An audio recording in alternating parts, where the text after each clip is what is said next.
Monica Ellsworth adjusted the sleeves of her soft gray cardigan as she glanced into the hallway mirror.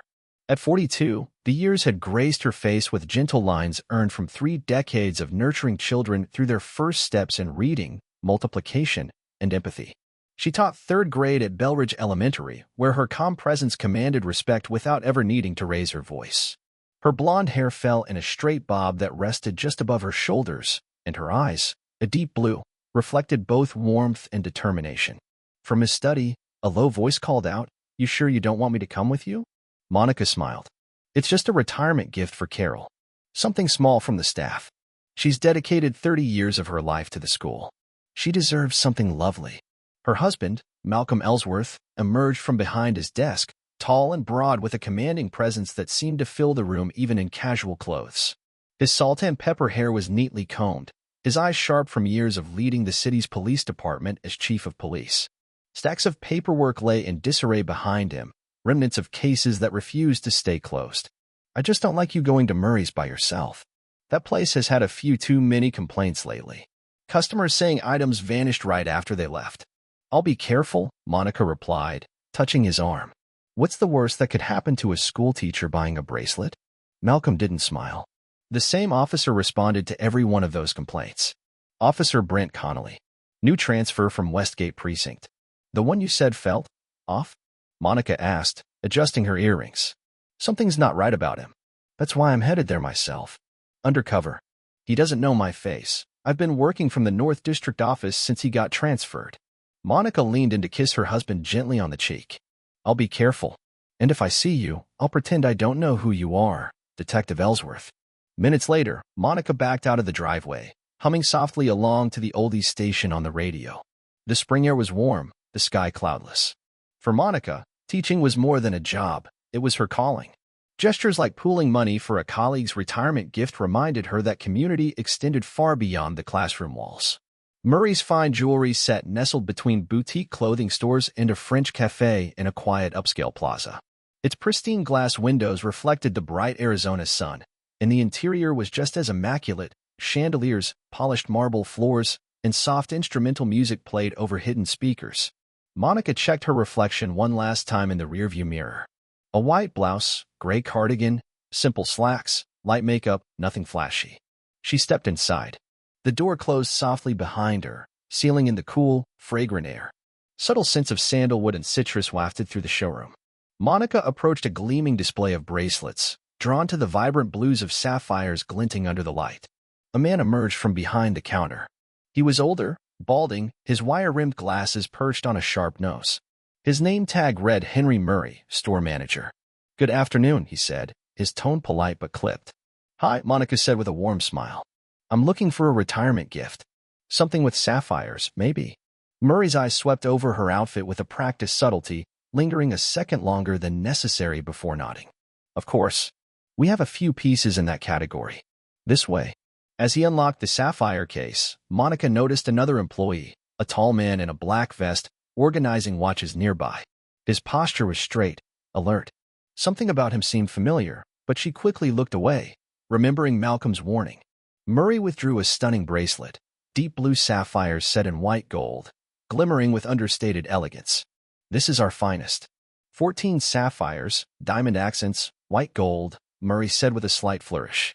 "It's beautiful," Monica whispered, offering her wrist for him to fasten it. "The price is $8,500, Murray said, watching her reaction.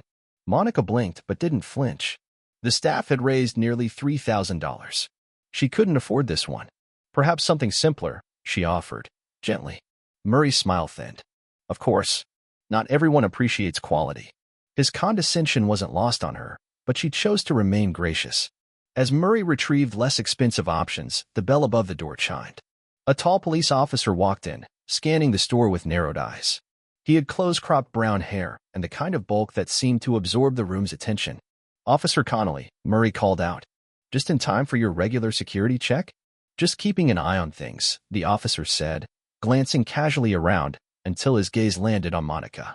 It lingered. Monica selected a simpler bracelet, silver with a single row of sapphires, priced just within their budget. "This one's perfect. I'll take it." While Murray processed her card, she noticed Connolly edging closer, eyes fixed on her like a predator assessing prey. She shifted uncomfortably, then double-checked the expensive bracelet had been returned. Murray handed her the receipt and box. She'd barely taken 2 steps when Officer Connolly stepped into her path. "Excuse me, ma'am. I need to check your purse." Monica stopped, stunned. "I'm sorry. Security protocol," he said. "We've had a few thefts lately." He extended his hand expectantly. With her heart racing but nothing to hide, Monica handed over her purse. Customers began to watch. Connolly unzipped it and withdrew something glittering. The expensive sapphire bracelet. "What?" Monica gasped. "That's not mine. I gave that back." Connolly's expression hardened. "Then how did it end up in your purse?" "I don't know. I swear I didn't take it." Murray strode over, shaking his head with feigned disappointment. "I knew something was off when you came in. People like you," Connolly added coldly, "always think you can get away with it." "People like me?" Monica asked, stunned. "I'm a school teacher. I would never steal." "You have the right to remain silent," Connolly said, snapping cuffs onto her wrists. As Monica's eyes searched the store in desperation, she spotted the man in the black vest. His face was calm, but his eyes met hers with a familiarity that gave her hope. Malcolm. But he didn't intervene. Connolly led her past gaping customers and into the bright afternoon sun, forcing her into the back seat of a patrol car.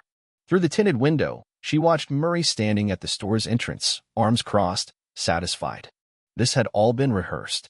She sat stunned, overwhelmed by humiliation. But what she didn't know was that the trap wasn't meant for her. It was meant to close in on them. Inside the store, Malcolm moved swiftly. He slipped into the back office where the store's security system was housed, one he'd already accessed earlier that day to install his own hidden cameras. The official security feed showed exactly what they'd wanted, Monica appearing to slip the bracelet into her purse. But Malcolm's hidden camera had a different angle. It captured Murray during a sleight-of-hand trick, palming the bracelet and carefully placing it into Monica's open purse while distracting her with another item. Just before Connolly approached her, there was a brief but telling nod exchanged between the two men. Malcolm pulled out his phone. "Chief Ellsworth here," he said. "Initiate Protocol 117. Primary location, Murray's fine jewelry. Suspects engaged. They just framed my wife." He downloaded the footage and prepared to finish what he had started. Back at the precinct, Monica sat in a sterile interview room under glaring lights, arms crossed, fighting tears. The door opened. A woman in a tailored gray suit walked in, carrying a folder. "Mrs. Ellsworth, I'm Detective Lisa Chan." Monica blinked. I didn't do anything." "We know," Detective Chan said, sliding the folder onto the table. "Officer Connolly has been suspended. You're free to go." Monica stared. "What?" "Your husband's investigation has been active for over a month. We've been monitoring suspicious activity connected to both Connolly and Henry Murray. They're under arrest." The door opened again. Malcolm stepped inside. "Malcolm," she rose, trembling. He gathered her in his arms. "I'm so sorry," he whispered. "I had no idea they'd target you." "You knew something was going on," she asked. "I never imagined they'd pull you into it. But your arrest gave us the final proof." Detective Chan pulled up a tablet. One side showed the official security feed. The other showed Malcolm's hidden camera footage. Monica watched in silence, fury and vindication warring in her chest. "They've done this before?" she asked. "At least 7 confirmed cases," Chan replied. "All low-profile customers. All intimidated into plea deals." "But this time," Monica said, raising her chin. "They chose the wrong woman," Malcolm finished. "You weren't just a target. You were the evidence we needed." 2 weeks later, Monica stood in front of her third-grade class, teaching about honesty. She spoke with calm confidence, her voice unwavering. Sometimes people lie. Sometimes those lies hurt good people. But that's why it's so important to speak up and do what's right, even when it's hard. And from the back of the room, her husband watched with quiet pride. He had seen corruption. She had faced it. And together, they had brought it down.